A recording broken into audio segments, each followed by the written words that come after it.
संसाधन क्या है, इसके प्रकारों का वर्णन करें। तो उत्तर है, हमारे आसपास नजर आने वाले वे सभी वस्तुएं जो हमारे लिए उपयोगी होता है उसे संसाधन कहते हैं। मीन्स दैनिक जीवन में जितने भी सारे चीज़ों का हम लोग जो उपयोग करते हैं उसी को हम लोग क्या कहते हैं, संसाधन कहते हैं। चाहे आप जो भी चीज़ हो जाए, वाहन हो गया, जैसे एग्जाम्पल में हम यहाँ लिए हुए हैं, आप लोग कुछ भी ले सकते हैं। जैसे हो गया गाड़ी, कलम, कॉपी, मोबाइल, कंप्यूटर, साबुन, सर्फ इत्यादि कोई भी चीज़ हो गए, ये सभी क्या हो गए, तो संसाधन हो गए हमारे लिए। हम लोग जानते हैं संसाधन के मुख्य रूप से दो ही प्रकार होते हैं। संसाधन के मुख्य रूप से दो प्रकार होते हैं। क्या क्या है? एक प्राकृतिक संसाधन होता है और दूसरा होता है मानव निर्मित संसाधन। तो प्राकृतिक संसाधन के बारे में पहले जानते हैं। वैसे संसाधन जिसका निर्माण प्राकृतिक के द्वारा किया गया हो और हमें निःशुल्क उपहार के रूप में प्राप्त होता हो तथा दैनिक जीवन के लिए उपयोगी हो, उसे क्या कहा जाता है, प्राकृतिक संसाधन। मीन्स जो हमें आप ये भी बोल सकते हैं जो हमें भगवान के द्वारा प्राप्त हुआ हो, हम लोग भगवान ही मानते हैं, तो भगवान के द्वारा जो प्राप्त हुआ हो, जैसे हो गया नदी, झरना, पुल वगैरह, पुल तो नहीं, नदी, झरना वगैरह जो होता है वो क्या हो जा सभी क्या हो जाएंगे, प्राकृतिक संसाधन। जैसे एग्जाम्पल में हम लिए हुए जल, वायु, पेड़ पौधे इत्यादि, इस पे क्या है कि सभी का अधिकार है, इस पे किसी निश्चित किसी निजी व्यक्ति का अधिकार नहीं है, इसमें सभी लोग अपना अधिकार इस पे जता सकते हैं। तो इसे हम लोग क्या कहते हैं, प्राकृतिक संसाधन। दूसरा क्या है, मानव निर्मित संसाधन। वैसा संसाधन जिसका निर्माण मानव के द्वारा किया गया हो और हमारे दैनिक जीवन के लिए उपयोगी हो, उसे मानव निर्मित संसाधन कहते हैं।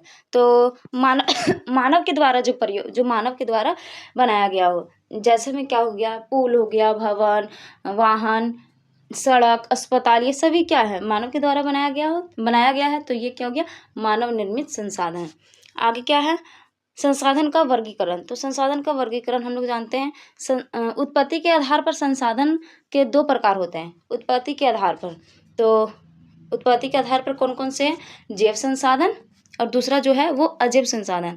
तो जैव संसाधन क्या है, वैसे संसाधन जिसके अंतर्गत सजीव वस्तुएं शामिल की जाती है उसे जैव संसाधन कहते हैं। सजीव हम लोग जानते हैं किसे कहा जाता है, तो वैसे संसाधन जिसके अंतर्गत सजीवों को शामिल किया जाता है, सजीव वस्तुओं को शामिल किया जाता है, उसे हम क्या कहा जाता है, उसे क्या कहा जाता है, जैव संसाधन कहा जाता है। जैसे में हम लोग पढ़ सकते हैं प्राणी जगत, वनस्पति जगत यानी पेड़ पौधे, जीव जंतु, ये सभी क्या हो गए, जैव संसाधन।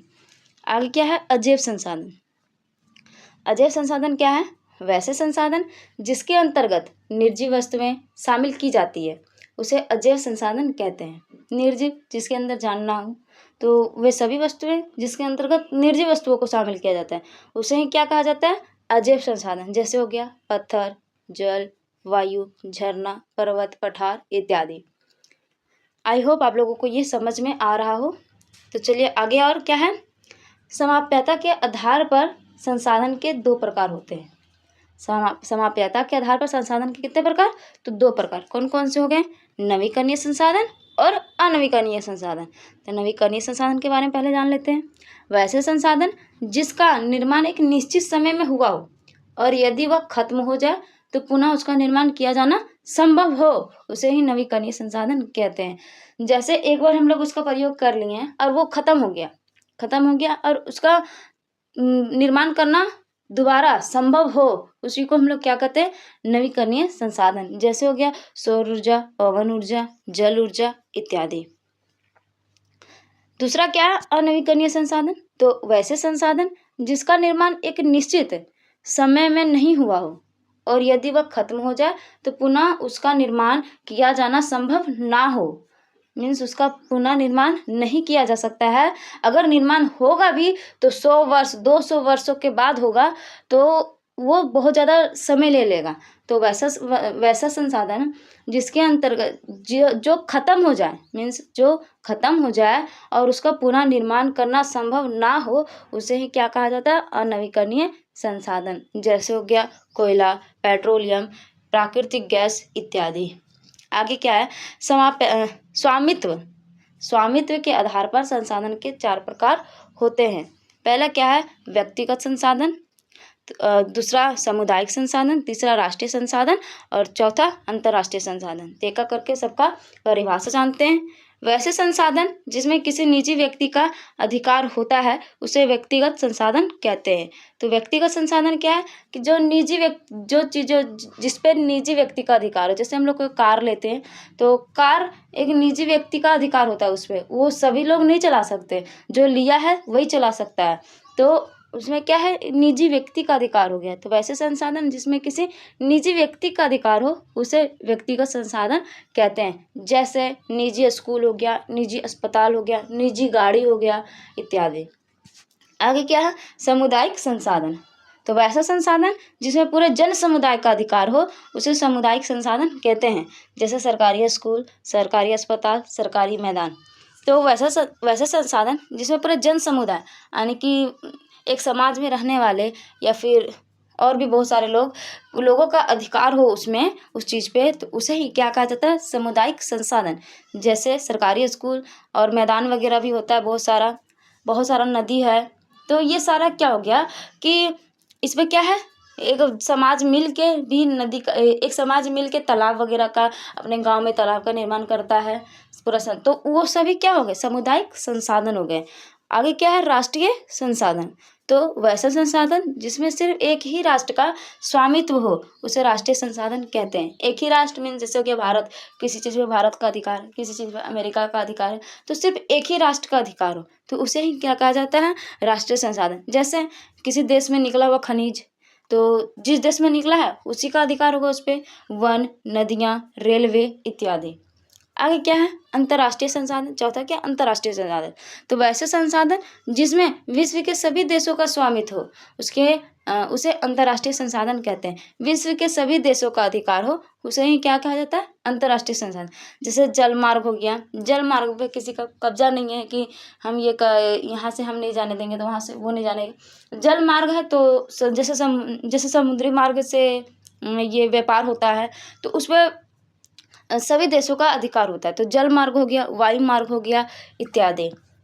अब क्या है, विकास के स्तर के आधार पर संसाधन के 4 प्रकार होते हैं। तो कौन कौन से हो गए, पहला संभावित संसाधन, दूसरा विकसित संसाधन, तीसरा भंडार संसाधन, चौथा संचित कोष। तो एक एक करके सभी का परिभाषा जानते हैं। चलिए, वैसे संसाधन जो किसी प्रदेश में विद्यमान है परंतु उनका उपयोग नहीं किया गया है, मीन्स कि वो अभी वो उपलब्ध है परंतु उसका उपयोग अभी किया नहीं गया है। संभावना है कि आने वाले समय में उसका प्रयोग किया जा सकता है तो उसे ही क्या कहा जाता है, संभावित संसाधन। जैसे खनिज तेल या लद्दाख में यूरेनियम है लेकिन अभी उसका प्रयोग किया नहीं गया है, वो भी रखा हुआ है, तो आने वाला समय में ऐसा हो सकता है कि उसका प्रयोग हो जाए। दूसरा क्या है, विकसित संसाधन। तो वैसे संसाधन जिनके उपयोग की गुणवत्ता और मात्रा निर्धारित की जा चुकी है उसे विकसित संसाधन कहते हैं। यानी कि वैसा संसाधन जिसका विकास हो चुका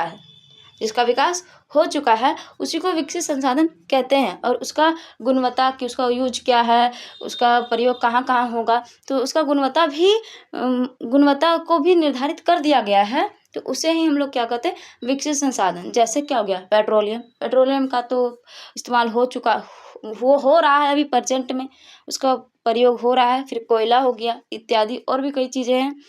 अगर क्या, तीसरा भंडार संसाधन। वैसे संसाधन जो पर्यावरण में उपलब्ध है परंतु प्रौद्योगिकी के अभाव में मानव की पहुंच से बाहर है, भंडार संसाधन कहलाता है।